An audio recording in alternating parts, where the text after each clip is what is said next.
Hey everybody, it's Wes again with HappyFeet Ogden. This is episode 8. That many. Kind of cruising along here, right? So today we are going to talk about some other programs that kind of compete with HappyFeet. One of the things I found interesting was that last year around this time, Entrepreneur Magazine put out a list of, which they do pretty much every year, put out a list of top franchises in the US. And child enrichment franchises are actually really high on that list. Who'd have thunk, right?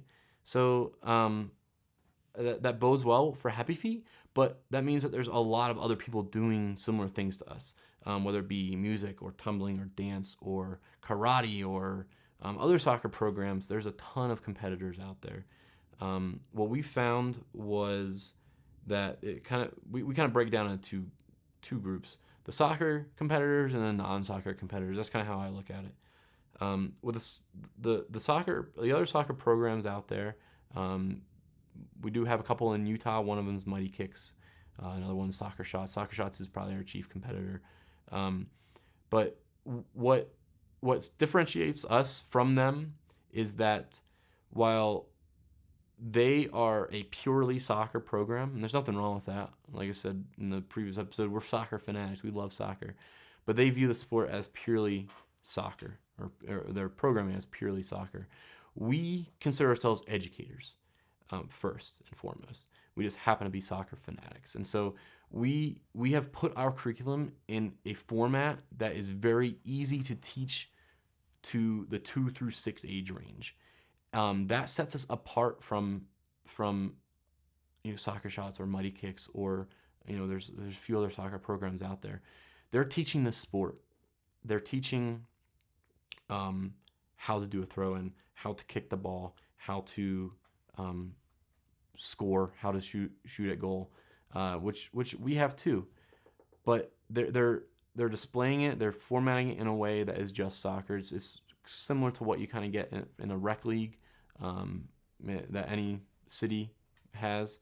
But what we do is, like I said, we have it in that format. That's for the 2 through 6 age range, and we insert preschool curriculum, nursery rhymes, fun games, songs, adventures, to make the sport more appealing and to enable that retention for the kids.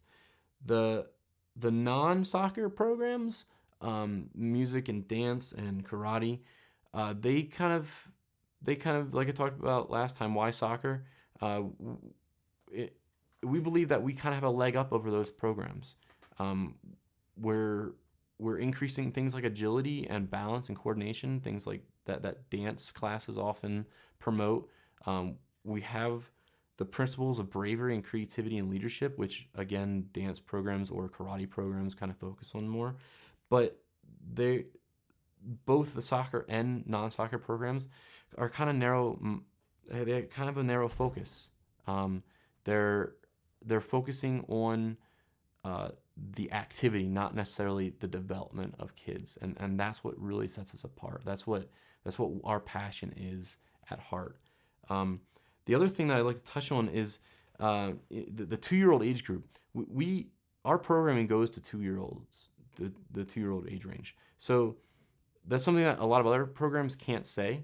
If they do say it, I don't know too much if they actually do it.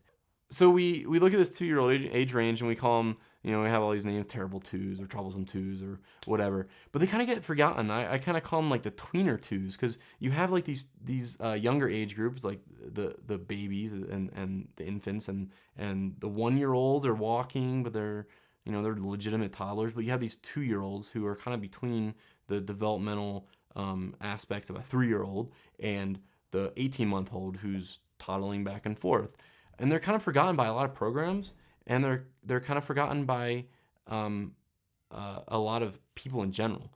We don't really focus on 2-year-olds in a lot of programs like that, but HappyFeet does. So they get lost in the curriculum a lot of times in other programs, but they're also difficult to teach and develop because, like I said, they're not too steady on their feet. They get distracted really easily because they're 2, and it makes it really hard to teach them. But our program is such that it doesn't necessarily matter if they're actually doing a TikTok. You know, they have short little legs. It's very hard, even with a size 3 soccer ball, it's very hard for a 2-year-old to do a TikTok back and forth between their legs. But the awesome thing is that they're doing it and they're having fun. They're learning at the same time because they have the adventures of Bob, using Bob, but they're getting that positive association with fitness, which I think is really important, and they're included in the Happy Feet program. So our program can be kind of altered a little bit to fit the age range, but they can assimilate just as easily into a 3 or 4 a year-old class, and that kind of leads me to what I view Happy Feet as in general compared to our competitors, and that is it's a holistic approach at child development. We use soccer as a vehicle. It's merely a vehicle, and we have a lot of fun with it, but we're geared towards developing the child holistically. That's why we focus on things like bravery, creativity, and leadership. You throw in the fitness aspect of it, and it excels even more. You throw in what I talked about a couple episodes ago with the adventures, going on adventures, and the cognitive development and social development and general knowledge, and it excels in so many different areas that other programs cannot, either because they're purely focused or because what they use as a vehicle just isn't quite as good.